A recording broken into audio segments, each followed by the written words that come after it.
couple aha moments that we've talked about is this whole lean methodology, overarching principles, etc., is taking them and truly anchoring them to the higher purpose of human happiness. Make people happy. We can be exceptionally successful because we've seen it from improvements to processes, etc. But I think what we'll find happening much quicker is our speed will improve, but number two, our sustainability will also increase dramatically.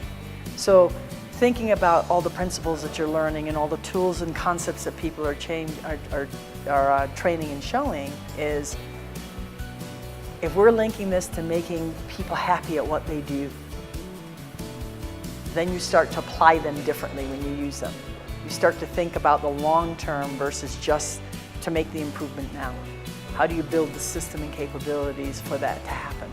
So that's the aha moment that we had in this last year, and that's where we're actually taking that next stair-step learning and taking all our tools and systems we've put in place and re-looking at them, even from an information flow standpoint. We have IT systems, and we've built them because we know where we had to have people input and output and do the right things.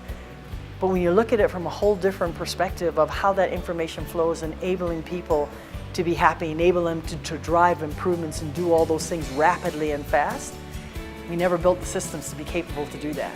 We have to now totally rethink to build to enable that to happen. And when that happens, now that cycle of learning is going to increase and the speed is going to become that much faster.